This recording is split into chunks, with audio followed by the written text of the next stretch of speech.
Confere, por favor, se ligou aqui. Ligou aqui? Amor, ligou aqui?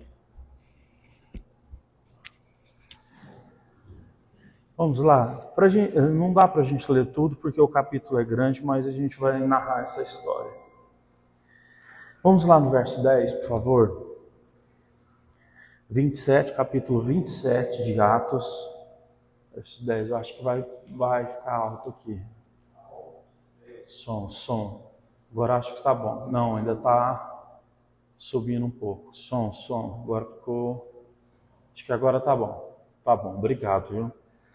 Vamos lá? Atos 27, versículo 10. Isso aqui que a gente está falando é o apóstolo Paulo. Ele diz assim: Senhores, vejo que a nossa viagem será desastrosa e acarretará grande prejuízo para o navio, para a carga e também para a nossa vida. Todavia, o centurião, em vez de ouvir o que Paulo falava, ele seguiu o conselho do piloto, do dono do navio. Visto que o porto não era próprio para passar o inverno, a maioria decidiu que deveremos continuar navegando, com a esperança de alcançar Fenícia e ali passar o inverno. Este era um porto de Creta que dava para o sudoeste e para o nordeste. Só uma parte aqui agora no versículo de número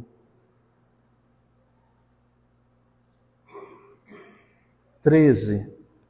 Diz assim: Quando começou a soprar suavemente o vento sul, eles pensaram que havia obtido o que desejavam por isso. Levantaram âncora e foram navegando ao longo da costa de Creta. Pouco tempo depois, desencadeou-se da ilha um vento muito forte chamado Nordeste. O navio foi arrastado pela tempestade, sem poder resistir ao vento. Assim, cessamos as manobras e ficamos à deriva, passando ao sul de uma pequena ilha chamada Cauda. Foi com dificuldade que conseguimos recolher o barco salva-vidas. Lançaram mão de todos os meios para reforçar o navio com cordas. Temendo que ele encalhasse nos bancos de areia de Sirte, baixaram as velas e deixaram o navio à deriva. No dia seguinte, sendo violentamente castigados pela tempestade, começaram a lançar fora as cargas. Vamos fazer uma oração?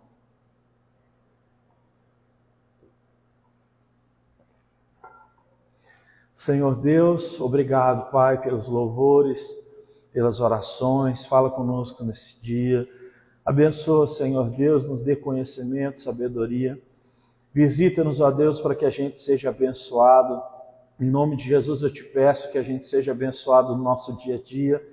Que a Tua palavra possa trazer edificação espiritual, derramar graça sobre nós. Que o Senhor possa nos abençoar, nos livrando de tudo aquilo que é impedimento.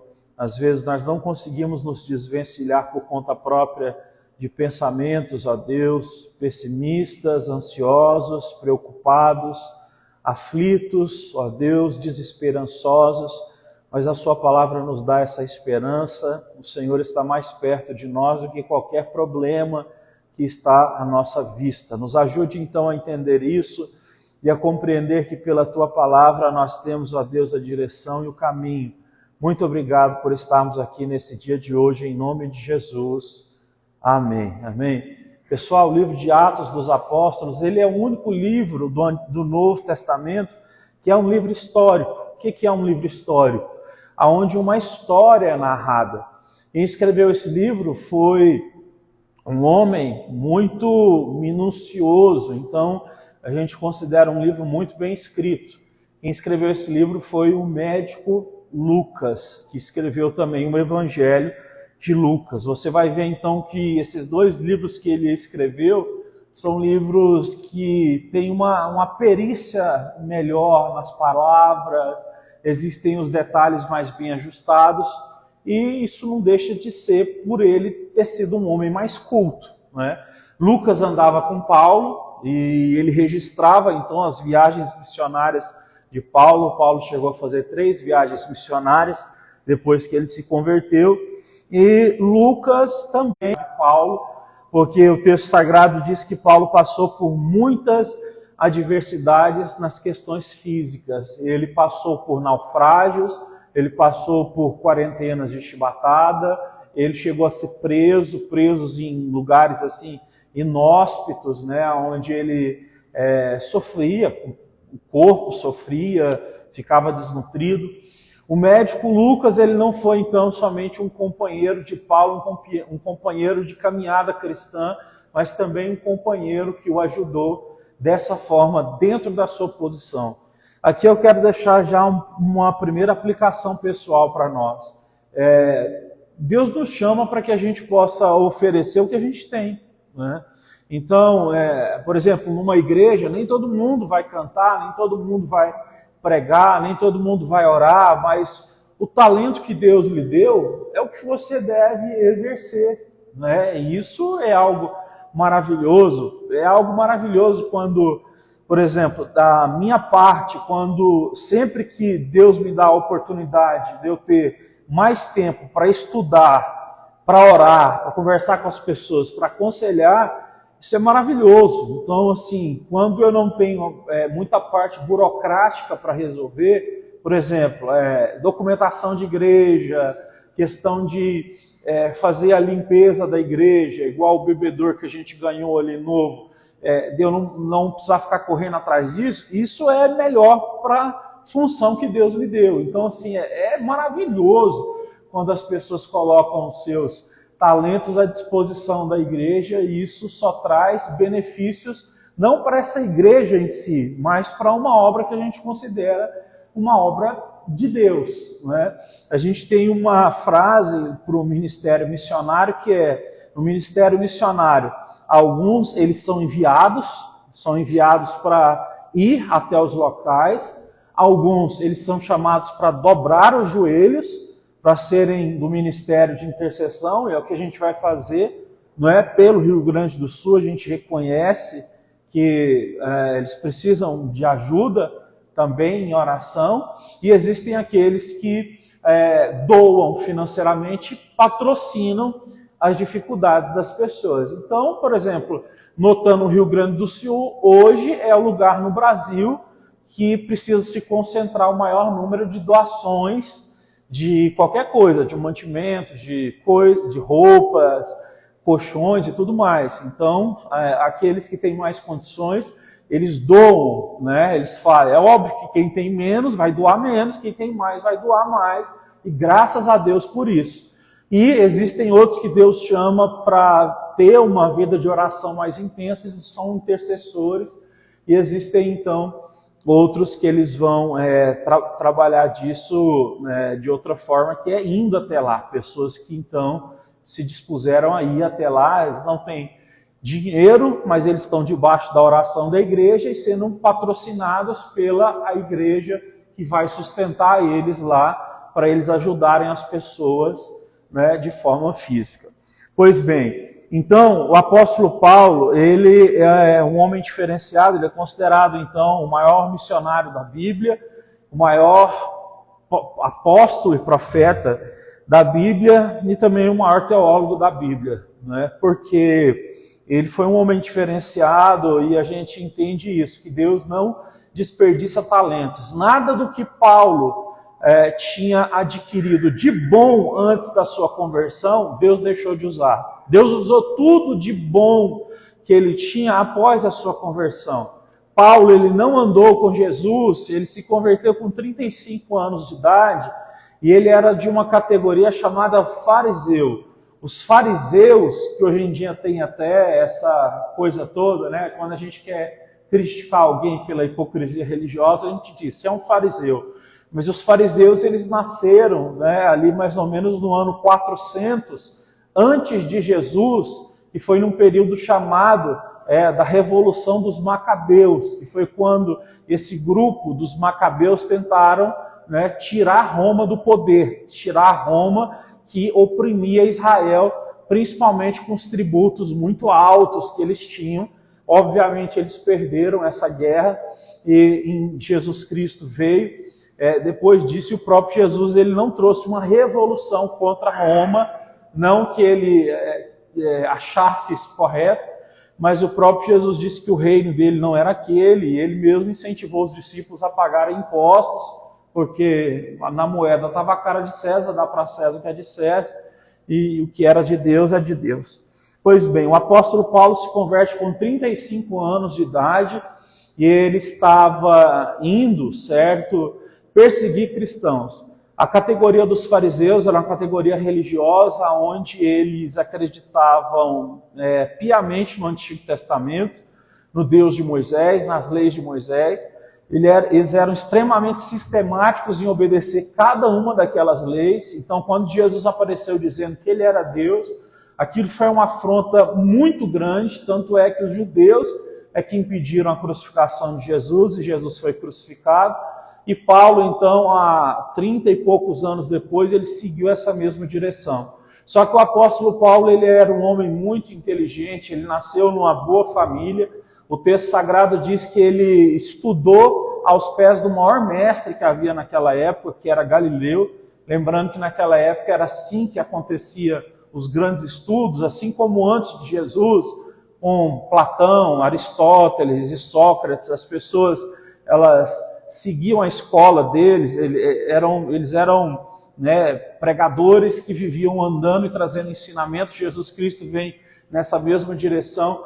Paulo, então, ele aprendeu aos pés desse homem que era muito inteligente. E o apóstolo Paulo, então, ele era um perseguidor dos cristãos, até que um dia o Senhor Jesus Cristo se revelou a ele. Ele estava no caminho de uma região que se chama Damasco, e naquele caminho a Bíblia diz que uma luz muito forte apareceu para ele. Ele caiu no chão de joelhos e ele ouviu Cristo falar com ele e dizendo a ele, Paulo, Paulo, por que você me persegue? E ele pergunta, quem fala comigo? E aí Jesus responde, sou eu, Jesus, a quem você persegue.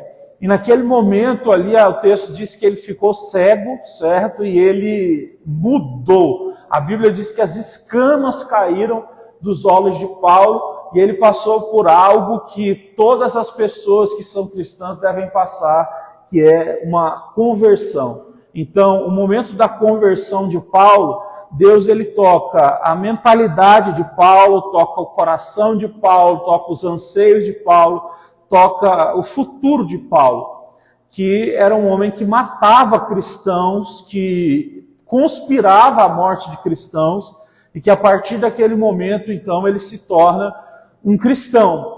Ele vai passar por um processo de jejum de 3 dias, ele vai recuperar a visão através da oração de um homem de Deus, e Paulo vai ficar 15 anos, onde ele cresceu, mas aí ele vai para uma zona mais afastada, e ele por 15 anos ele vai passar fabricando tendas, porque nessa época que ele se converteu, aonde ele chegava as pessoas corriam, porque a fama dele era de um homem perseguidor dos cristãos. Ele teve que passar 15 anos então, certo, nesse conhecimento, aprender, conhecer a Deus e tudo mais, até que 15 anos depois, um homem muito rico, que era cristão, chamado Barnabé, segundo diz a história, Barnabé foi até onde Paulo morava e chamou Paulo para o ministério, e Paulo foi com ele para o ministério. Atos capítulo 13 vai dizer então que eles vão até a igreja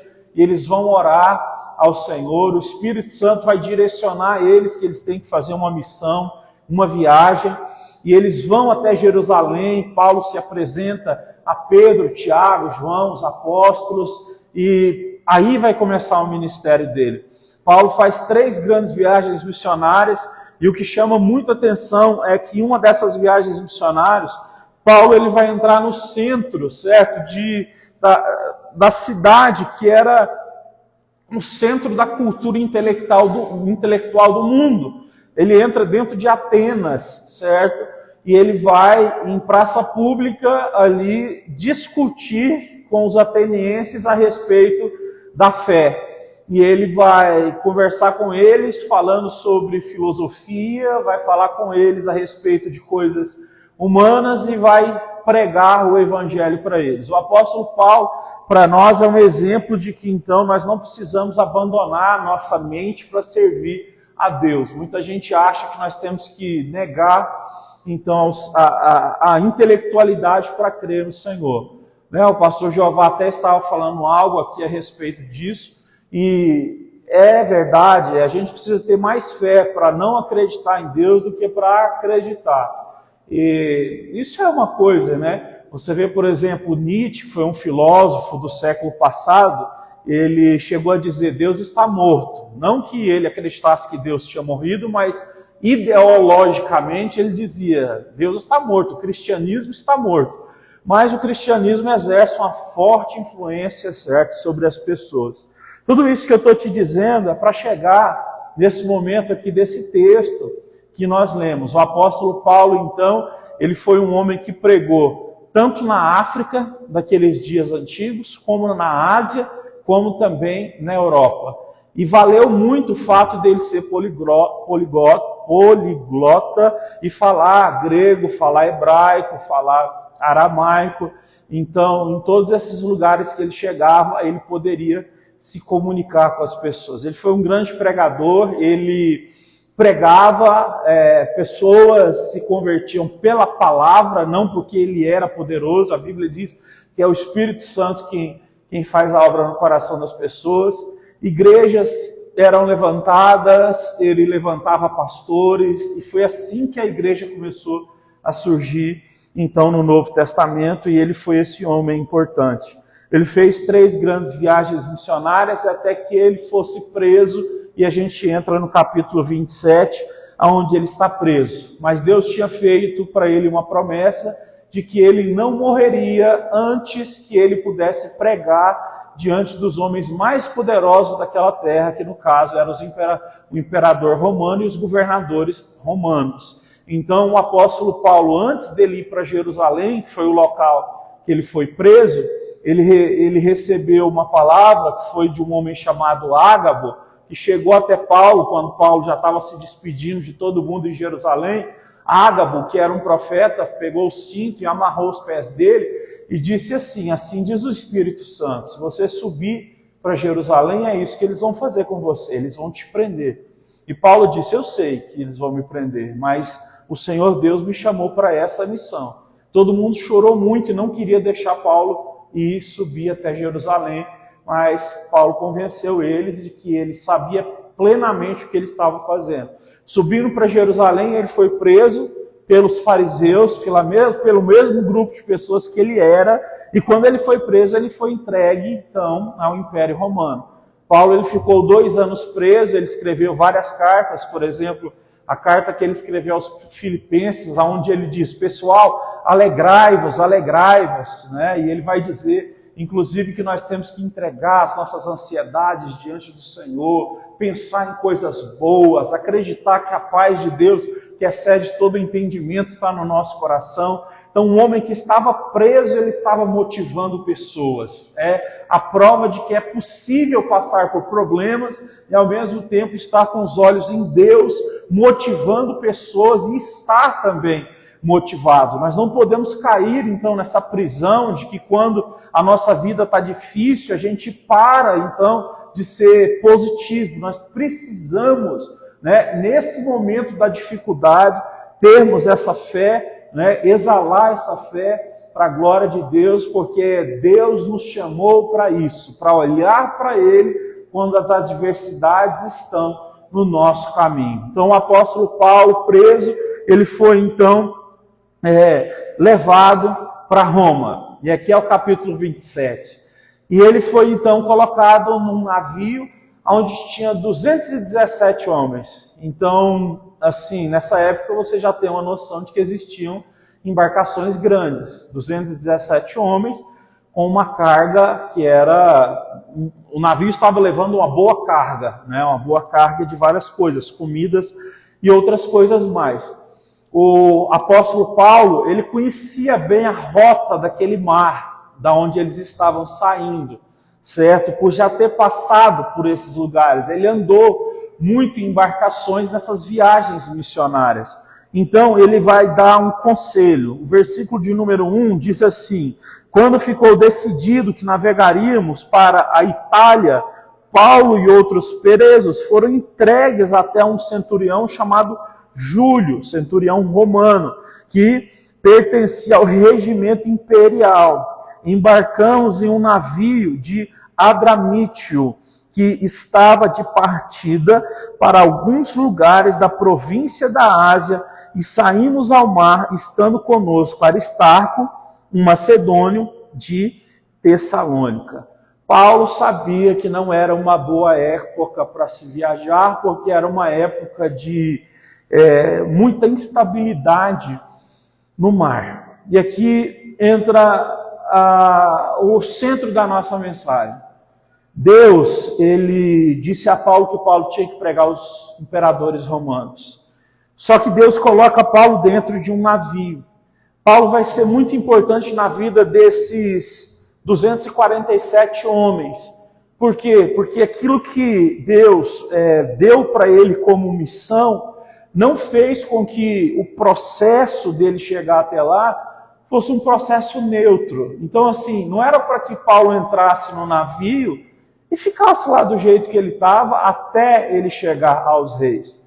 Isso é uma coisa que a gente erra muito, porque quando Deus tem uma promessa na nossa vida, geralmente nós paramos no meio do caminho pensando que a gente não precisa fazer nada nesse meio do caminho e simplesmente esperar chegar, né, essa promessa, essa palavra que Deus nos deu, mas não é assim que funciona.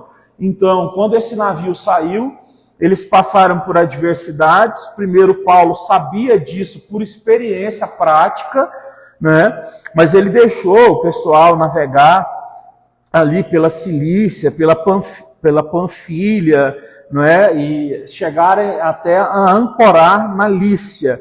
Ele conhecia tudo isso. Verso 6 diz: ali o centurião encontrou um navio alexandrino que estava de partida para a Itália, e nele nos fez embarcar. E navegamos vagarosamente por muitos dias e tivemos dificuldades para enxergar a Cinídio, não sendo possível prosseguir em nossa rota por causa dos ventos contrários. Nós navegamos para o sul de Creta, de fronte Salmode. A palavra dificuldade vai ser encontrada mais de 5 vezes nesse capítulo. Verso 8 diz: costeamos a ilha com dificuldades e chegamos a um lugar chamado Bons Portos, perto da cidade. Tínhamos perdido muito tempo e agora a navegação se tornara perigosa, pois já havia passado o dia da expiação. Por isso, Paulo ele fez uma advertência. Antes disso, Deus tinha dado uma promessa que ele teria que ir até os imperadores pregar. E ele sabia que ele ia morrer na mão dos imperadores, mas ele passou por muitas dificuldades dentro dessa embarcação. A gente precisa então compreender isso, que o fato de Deus nos dar uma promessa não nos isenta de passar por problemas no meio do percurso. No meio do percurso, se nós tivermos problemas, nós precisamos enfrentá-los, né, para a glória de Deus e com a cabeça erguida, Então, assim, tem muita coisa na nossa vida que a gente nunca pensou em passar e que a gente passa, e a gente precisa levantar a cabeça e saber que esses problemas o Senhor permitiu para que a gente possa vencê-los e ajudar outras pessoas depois a vencer isso. Eu vou dar o meu exemplo. Graças a Deus, Deus está me abençoando agora. E eu cheguei numa altura da minha vida que eu preciso operar por causa do meu peso. Só que eu, desde criança, eu sou atleta. Eu sempre fui um esportista, certo? Participei de campeonato de natação. Eu joguei, certo, o campeonato goiano de futebol. pelo Vila Nova. Eu sempre fui um esportista, eu sempre fiz musculação. Então, até o meu casamento com a Angélica, que foi o período ali que eu comecei a pastorear de uma forma, né, que a gente começou a pastorear uma igreja, a minha vida física, ela era muito boa e eu sempre gostei de esporte. Só que, assim, a vida pastoral, ela me exigiu muita coisa mental e emocional. E essas coisas, elas foram pesando. E no decorrer dos anos, isso acontece com muitos pastores. Se você olhar assim, muita gente já deu esse testemunho de que as pessoas, elas começam a pastorear 5 anos depois, elas estão meio mal da cabeça, acima do peso, e vem por causa disso. Então, assim, muita coisa foi acontecendo, isso aconteceu. Eu nunca pensei em passar por isso. Eu sei que você nunca pensou em passar, às vezes, por uma briga familiar, por um divórcio, por uma dívida financeira muito grande. Você pode ter sido sempre uma pessoa muito responsável, ou passar por uma doença, como a gente está citando. Mas o fato disso acontecer não pode deixar você abaixar a cabeça, certo? Deus tem promessas para nós e nós devemos estar com a cabeça erguida nesses momentos, porque esses momentos são transitórios. Eles vão passar, Deus vai nos abençoar. Ele está conosco, nós estamos no meio do caminho, não é o final. Então, parece que é o final, porque eu quero que você imagine que, assim, quando a gente pensa, a gente fala de Jesus no barco, ali as ondas vieram, mas eu quero que você pense numa embarcação que cabia 247 pessoas, que tinha lá uma carga muito grande de comida e outras coisas. Era uma embarcação, então, relativamente grande para os períodos da época, mas uma embarcação que não era de ferro, nem nada nesse sentido. E eu quero que você pense num mar agitado. Pense aí nos vídeos que você já viu no YouTube, no Instagram, aonde de fato havia a agitação de um mar. Quem já andou, por exemplo, de barco, numa embarcação um pouco maior, ou numa embarcação normal mesmo, sabe, né, como ao balançar. Né? Tem pessoas, por exemplo, que nem num navio elas conseguem ficar, porque um navio grande balança e alguns não conseguem, né, ficar, tem muito enjoo. Agora eu quero que você pense numa embarcação que é atingida por fortes ondas, e essas ondas chegam ao ponto de cobrir o navio, e o navio vai, volta, e assim é uma turbulência que parece que vai matar as pessoas. Isso pode acontecer conosco no meio do processo, no meio. E você pode dizer, mas é tão forte essa situação, que isso aqui só pode ser o fim do processo e a derrota da minha vida. E a palavra não é a derrota da minha vida nem da sua, e esse processo ele não vai nos matar. Ele está no meio do caminho e ele tem um propósito maior do que a gente pode imaginar. A questão é, a gente olha para nós mesmos, para o nosso eu, para o nosso ego, e quando Deus nos permite passar por provações, geralmente a gente consegue olhar além do que a gente quer. A gente se desprende um pouco dos nossos sonhos egoístas e começa a pensar em sonhos que são mais altruístas, como simplesmente o sonho de continuar vivo. Continuar vivo, passando por uma turbulência dessa dentro do mar, já era algo, certo, superior. Então, quando você vai num velório, que a Bíblia diz que dentro de um velório tem mais sabedoria do que num lugar onde tem uma festa, se você consegue ir num velório e se despregar, por exemplo, de desejos, sabe? De, eu quero isso, aquilo e tal, e não consigo ter porque eu não tenho renda, você se desprega de certos desejos que são egoístas e vaidosos, que você vai conseguir alcançar logo ali, você começa a pensar e raciocinar e refletir sobre coisas mais importantes. Então, por que as pessoas da Bíblia passavam por tantas adversidades, mesmo sendo as pessoas mais próximas de Deus? Porque Deus queria fazer com que essas pessoas dependessem dele. E quando a gente depende de Deus, a gente adquire uma sabedoria que nos faz, então, ser dignos de exemplo. É por isso que Paulo é um exemplo, os apóstolos são um exemplo, Cristo que sofreu muitas dores é um exemplo, os profetas são um exemplo, porque quando nós nos desapegamos do eu e a gente começa então a fazer como a Bíblia diz, Não confiar nos homens, não confiar na força humana, nos carros e nos cavalos, mas confiar em Deus. A gente adquire, então, uma graça que nos faz ter capacidade de aconselhar pessoas, de dar o nosso ombro para alguém chorar, sem com que isso nos derrote. Porque quando nós estamos demasiadamente presos e dependentes de coisas superficiais, a gente não consegue dar o nosso ombro. Você já parou para perceber? Eu estava pensando nisso esses dias. Está acontecendo essas coisas no Rio Grande do Sul, né? Quantas pessoas tentam chorar e não conseguem?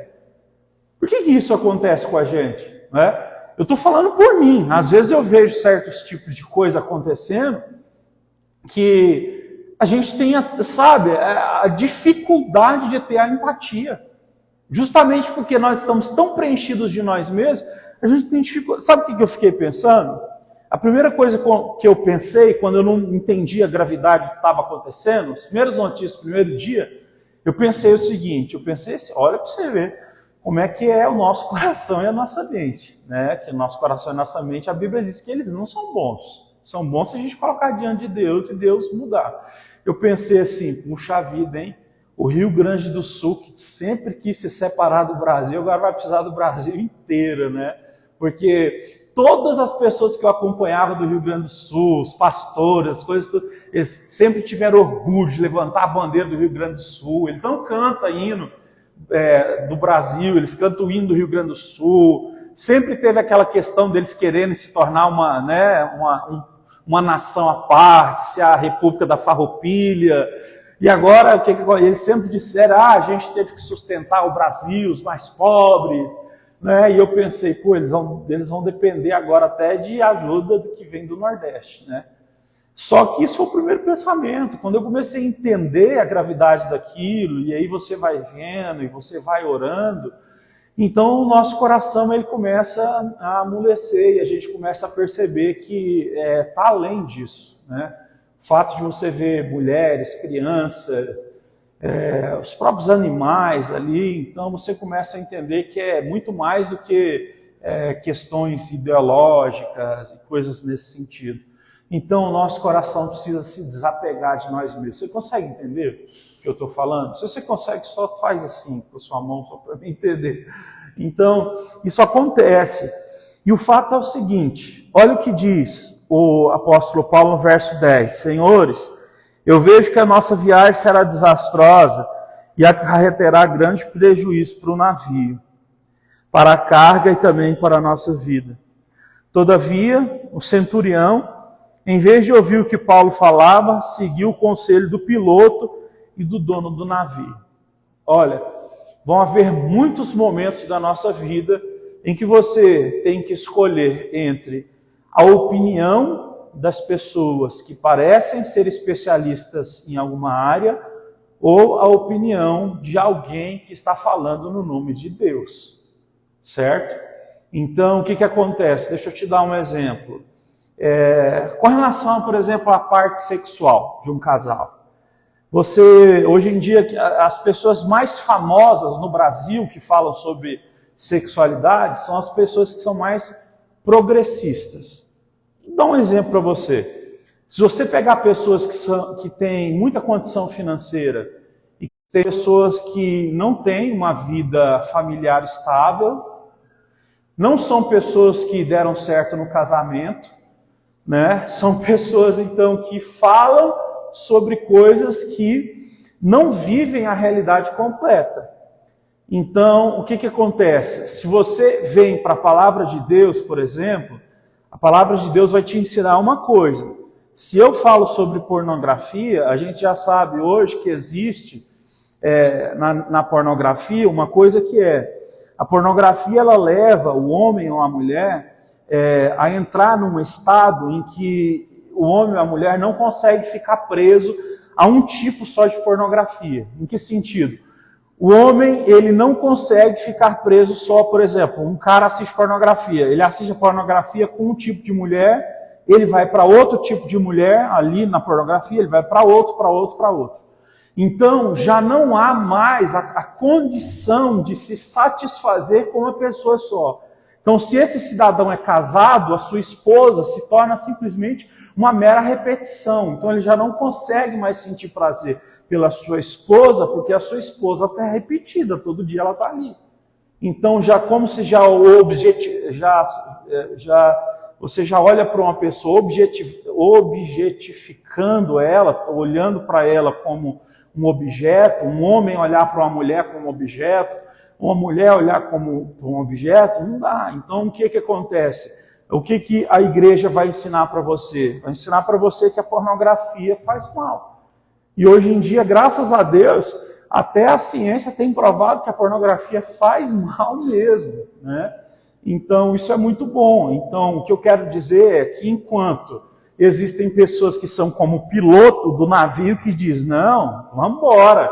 Existe Paulo, que no caso é a representação da fé cristã, que vai dizer, Deus não quer que a gente continue essa navegação. É melhor parar agora, porque a gente vai enfrentar ventos ainda mais fortes. Entende isso? Então, a gente vai se deparar com momentos como esse, em que a gente vai ter uma opinião que é totalmente secularizada e uma opinião que é cristã. Eu não estou falando sobre moralismo e nem com conservadorismo, mas princípios cristãos. Então, nós vamos ter que escolher. E ele, então, disse isso, versículo 12. Vamos aí para a gente caminhar para o final. Visto que o porto não era próprio para passar o inverno, a maioria decidiu que deveríamos continuar navegando com a esperança de alcançar Fenícia e ali passar o inverno.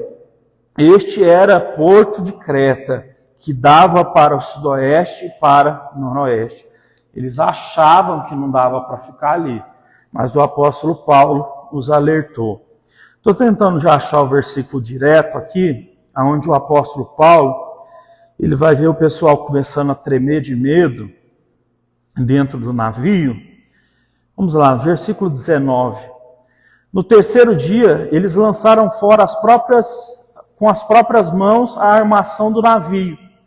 Como passaram muitos dias sem que o sol e as estrelas aparecessem, e a tempestade continuava a se abater sobre nós, finalmente nós perdemos toda a esperança de salvação, visto que os homens tinham passado muito tempo sem comer. Eles estavam ali numa luta contra o mar que eles não estavam conseguindo vencer.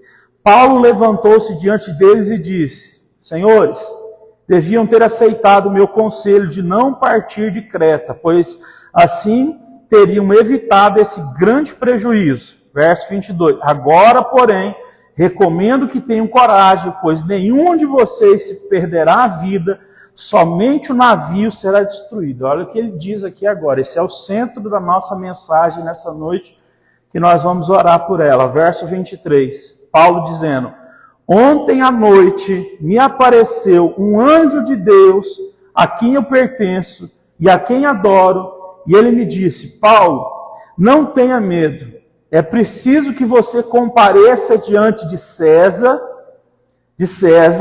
Deus, por sua graça, então, diante de César, porque Deus, por sua graça, deu-lhe a vida de todos os que navegam com você. Então Deus dizendo a ele, todo mundo que está navegando com você, eu dei a vida deles, eles não vão morrer, e você vai ajudar eles. E aí Paulo disse para essas pessoas, verso 25, assim, tenham ânimo, senhores, creio em Deus que acontecerá conforme o que foi dito. No entanto, devemos ser arrastados para alguma ilha. O apóstolo Paulo, então, se levanta no meio de toda aquela tempestade e ele vai dizer, pessoal, um anjo de Deus a quem eu sirvo desceu e me disse, ninguém que está nesse barco vai morrer, mas é necessário que a gente faça o que está sendo dito, que é parar na próxima ilha que estiver à nossa frente. Era um momento de caos e de adversidade. Quem tinha que guiar esse navio era o piloto. Tinham homens experientes ali dentro, certo? Mas eles tinham alguém que estava falando o nome de Deus. Quando eu digo isso, eu não estou dizendo que hoje em dia a gente tem que ficar... a pessoa está dizendo que Deus quer que ela faça isso. Não, eu estou dizendo que muitas vezes na nossa vida a gente vai ficar nessa nessa coisa dúbia, sabe? Nesse maniqueísmo, sabe? Entre decidir ir para a esquerda ou para a direita, entre Deus ou entre o profissionalismo, entre Deus ou entre os cargos desses homens poderosos que navegavam, né? Que faziam esse navio navegar. E aí o que acontece? Esses homens já estavam sem comer por muito tempo, eles não aceitaram a palavra de Paulo, continuaram navegando. Paulo disse: pessoal, Deus disse que ninguém vai se perder, mas se vocês não pararem agora para comer, porque vocês já estão 14 dias de vigília sem comer, certo? Então não tem garantia mais. Então perceba que o próprio Deus que deu a ele essa palavra, também deu a ele a palavra para que ele pudesse falar para as pessoas. Naquele momento ele conseguiu acalmar as pessoas e o pessoal recobrou as forças porque eles comeram. E depois deles comerem, eles jogaram tudo que eles tinham de comida no mar para o navio ficar mais leve e eles puderam então parar na primeira instância. Então assim, eles resistiram à vontade de Deus. A palavra então que eu quero deixar para nós é: não resista à vontade de Deus. Nós somos, certo, por natureza, rebeldes e desobedientes à vontade de Deus, aquilo que Deus nos fala, aquilo que Deus nos coloca como sendo bom, como sendo verdadeiro, como sendo uma coisa que a gente tem que fazer. Então, por favor, faça isso. Deixa eu te dar um exemplo. Quando eu fui à igreja, eu fui mais ou menos nesse estilo aqui de Paulo, sabe? De cair realmente, sabe? A conversão de Paulo é uma coisa assim, sabe? Absurda. Você vê que o próprio Deus, assim, entrou dentro dele a ponto de ele cair por terra e ver que não tinha outro caminho para ele seguir. Comigo eu considero que aconteceu isso, porque eu não tinha raiz evangélica, meus pais também não, a gente sempre criticava esse negócio de evangelho, essas besteiras que a gente via na televisão todas, né? E eu vivia normalmente, não é? E eu lembro que o Senhor, então, ele me visitou profundamente. E eu lembro que uma coisa que eu resistia muito é porque eu queria fazer tudo que estava certo. Mas eu resistia muito em terminar um namoro, porque eu estava preso a esse namoro, não porque eu gostava, sabe, demais da moça, mas é porque a gente estava sexualmente entrelaçado, certo? Havia relações sexuais entre o jovem, entre eu, jovem, e a moça jovem. E eu lembro que relutava em terminar aquilo porque eu pensava que não conseguiria mais viver sem ter uma pessoa. E eu era muito jovem, não ia conseguir casar, e ainda não tinha renda nenhuma, estudava. Eu pensei assim, eu acho que eu posso ir levando isso, acho que Deus entende as minhas fraquezas, acho que Deus entende a minha vida. Mas o Espírito de Deus, ele sempre me incomodava, era uma coisa que ninguém falava para mim, ninguém me obrigava, não tinha indiretas de ninguém da igreja falando, sabe? Eu lembro que eu chegava até num pastor que era muito amigo meu, e ele sempre falava assim para mim com relação a... Na época eu perguntava para ele, pastor, eu tinha, por exemplo, um piercing no mamilo, e ele, pastor, eu tenho que tirar? Ele, cara, fica tranquilo, fica de boa, não tem nada a ver isso. Então, assim, ninguém me pressionou, mas o Espírito de Deus, ele me pressionava, ele me pressionava. Eu lembro de sonhar, sabe, com essa decisão que eu tinha que tomar. Então, assim, eu via que eu estava resistindo a Deus. Eu tinha entregado tudo, sabe? Eu tinha entregado tudo a Deus. Eu falei, Senhor, eu quero viver uma vida que seja reta, eu quero realmente viver aqui agora, planejando o meu futuro, ser um homem honrado, ser alguém que vai fazer as coisas corretas. E eu resisti no começo, então assim, eu sofri muito. Então, resistir a Deus traz sofrimento, né? Até que eu cheguei um dia e falei, eu preciso fazer isso, tal. E eu fui e falei para essa pessoa, a palavra de Deus diz, então, que a gente não deve viver dessa forma. Então, como eu não tenho coragem de te assumir como esposa, eu não posso continuar com você, porque eu sou ainda um adolescente e ainda estou estudando. E eu tomei essa decisão e o Senhor me abençoou muito, muito, muito com isso. Então, eu quero deixar essa palavra para nós, que a gente não deve resistir. Porque quando a gente resiste, certo? A gente só perde tempo.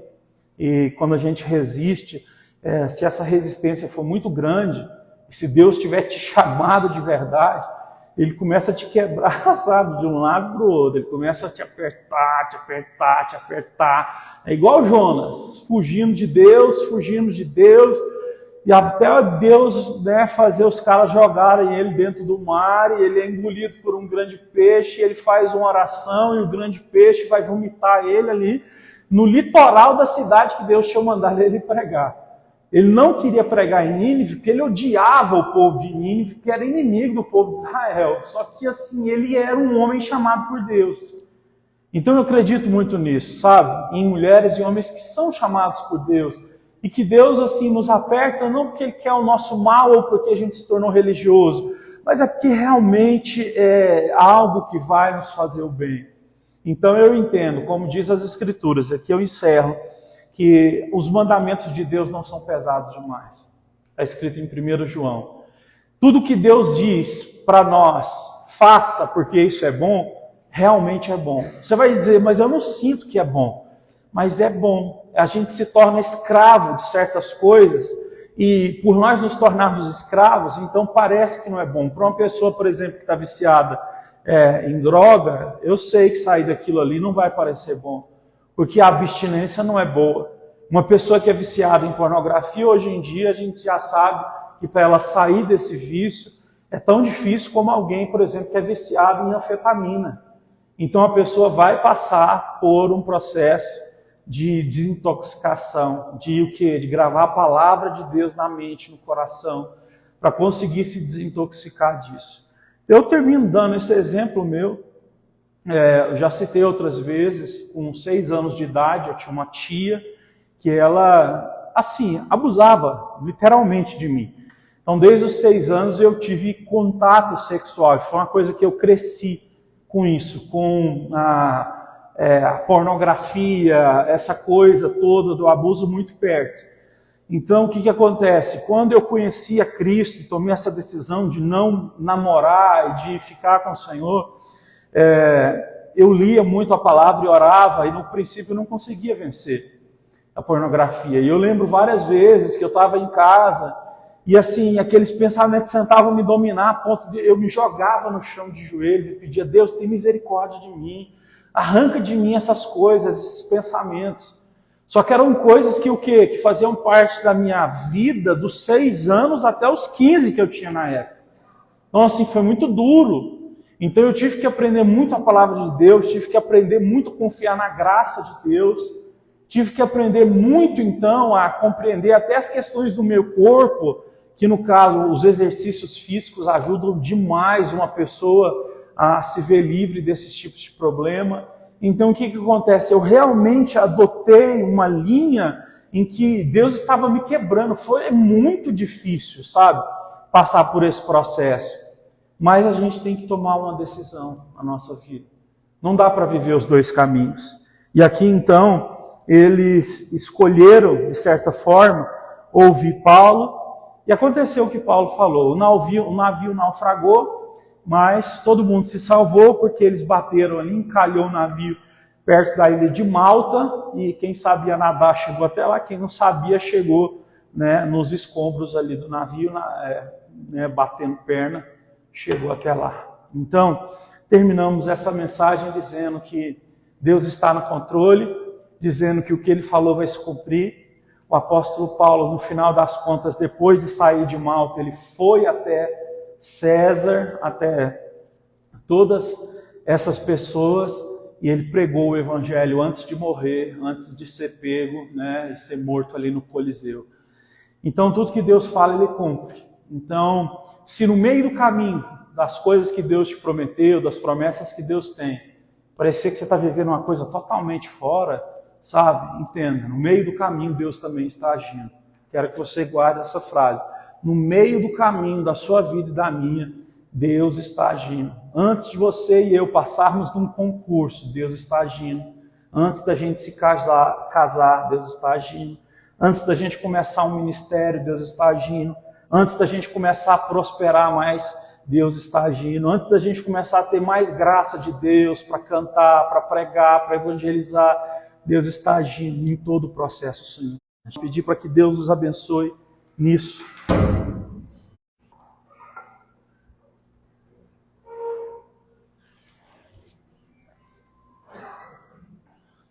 Desliga só essa, por favor.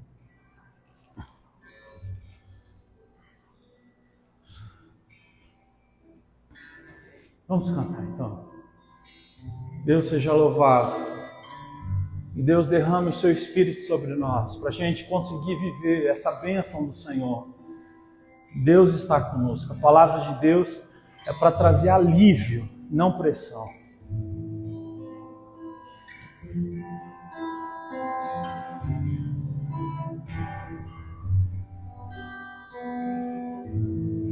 Nada vai separar, mesmo se tu fazes tudo.